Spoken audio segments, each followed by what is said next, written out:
Assalamualaikum warahmatullahi wabarakatuh. Alhamdulillah, bersyukur kita kepada Allah dengan ucapkan Alhamdulillahirabbil alamin. Bersalawat kita atas junjungan kita baginda Rasulullah sallallahu alaihi wasallam dengan ucapkan Allahumma shalli ala sayyidina Muhammad wa ala ali sayyidina Muhammad. Pemirsa yang dimuliakan Allah Subhanahu wa taala, perjumpaan kita kali ini ialah pembahasan tentang asal usulnya api. Pemirsa yang dimuliakan Allah Subhanahu wa taala, ketahuilah Allah Subhanahu wa taala menciptakan api, tepatnya api neraka ialah 3000 tahun lamanya. Dalam sebuah kitab diceritakan 1000 tahun yang pertama ialah Allah panaskan api neraka itu sehingga berubah warnanya menjadi merah merekah yang sangat mengerikan.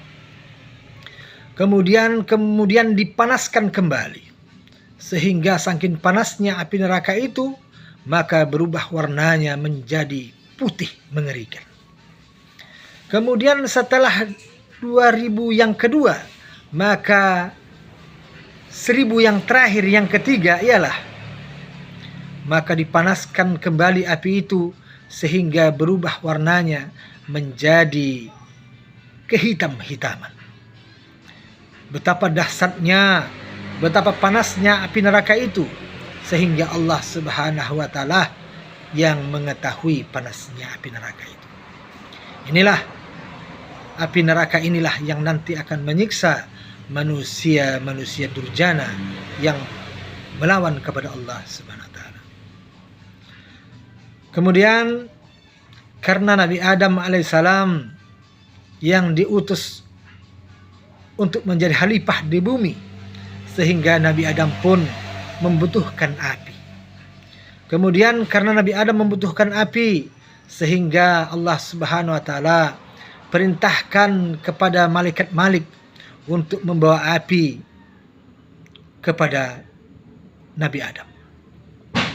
Namun karena api ini terlalu panas, maka api neraka pun diambillah hanya sebesar biji jarah, kemudian direndam terlebih dahulu beribu-ribu tahun.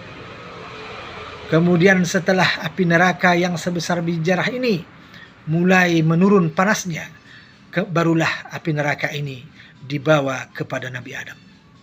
Kemudian setelah sampai ke bumi, maka malaikat Malik pun meletakkan api neraka yang sebesar biji jarah ini, diletakkan di atas bukit, sehingga seketika itu bukit itu pun hancur terbakar.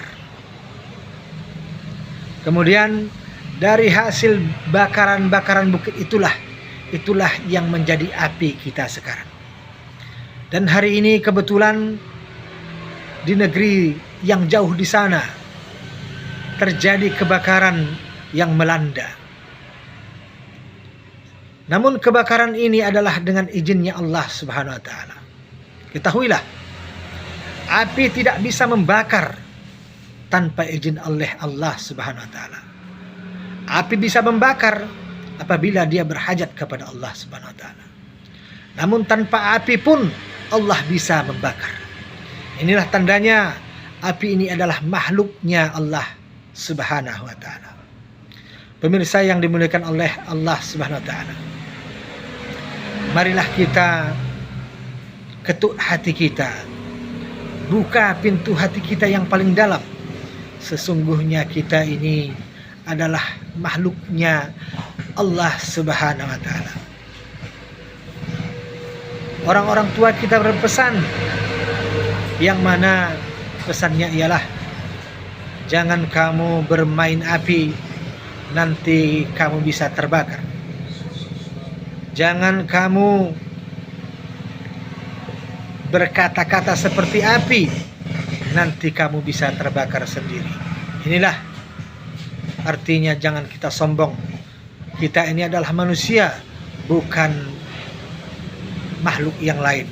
Sesungguhnya kita ini penuh dengan kelemahan, penuh dengan sifat rasa lupa, penuh dengan kehinaan, sehingga untuk menjadi orang yang baik, untuk menjadi orang yang baik, untuk menjadi orang yang baik itu perlu kepahaman agama. Tentunya agama yang dibawa oleh baginda Rasulullah sallallahu alaihi wasallam. Mudah-mudahan kisah tentang api ini bisa menjadi iktibar, yang mana api ini banyak diceritakan, yang mana api ini pun pernah membakar Nabi Ibrahim. Namun api ini tidak mampu membakar Nabi Ibrahim, karena Nabi Ibrahim ini adalah kekasihnya Allah Subhanahu wa taala. Mudah-mudahan kisah singkat asal usul api ini bisa menjadi iktibar untuk kita semua. Saya akhiri, wabillahi taufiq wal hidayah. Assalamualaikum warahmatullahi wabarakatuh.